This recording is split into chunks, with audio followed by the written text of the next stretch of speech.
Halo semuanya, perkenalkan nama saya Imade Indra Widiantara dengan NPM 2213021069.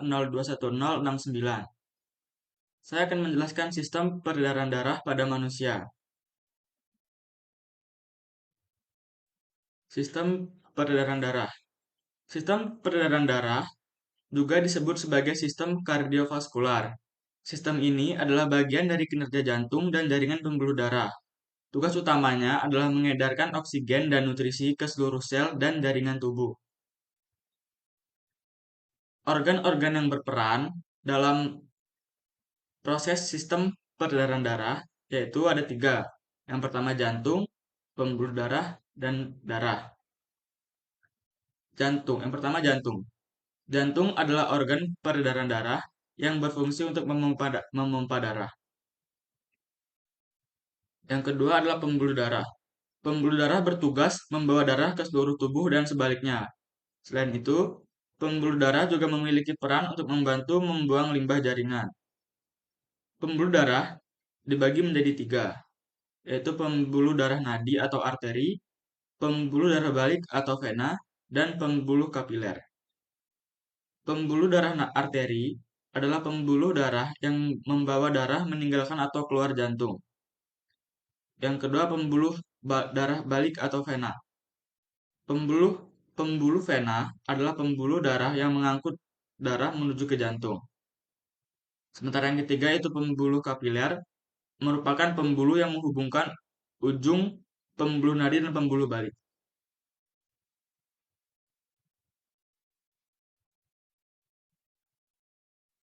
Kemudian sistem peredaran darah dibagi menjadi dua, yaitu sistem peredaran darah besar dan sistem peredaran darah kecil. Sistem peredaran besar atau disebut juga sistemik adalah sirkulasi di dalam tubuh yang menggerakkan darah antara jantung dan seluruh tubuh. Bagian ini berguna untuk mengirimkan darah yang mengandung oksigen ke seluruh tubuh dan mengembalikan darah yang terdeoksigenasi kembali ke jantung. Untuk peredaran darah besar bisa dilihat di gambar yang berwarna pink dari jantung ke seluruh tubuh kemudian kembali lagi ke jantung. Yang kedua yaitu sistem peredaran darah kecil. Sistem peredaran darah kecil atau pulmonal adalah sirkulasi yang berguna untuk menggerakkan darah antara jantung dan paru-paru. Hal ini berfungsi untuk mengangkut darah yang tidak mengandung oksigen ke paru-paru untuk menyerap oksigen dan melepaskan karbon dioksida. Untuk contoh peredaran darah kecil bisa dilihat pada gambar yang berwarna oranye. Darah keluar dari jantung menuju paru-paru dan kembali lagi ke jantung.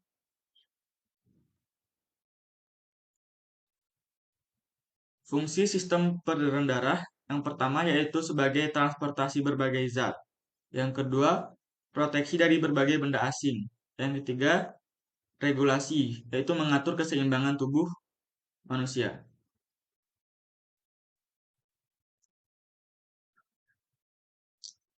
Gangguan-gangguan yang dapat menyerang sistem peredaran darah yaitu yang pertama tekanan darah tinggi yang atau hipertensi.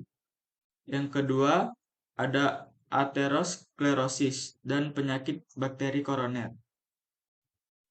Yang ketiga ada serangan jantung, yang keempat gagal jantung, yang keempat stroke, yang kelima aneurisma aorta, dan yang keenam penyakit arteri perifer.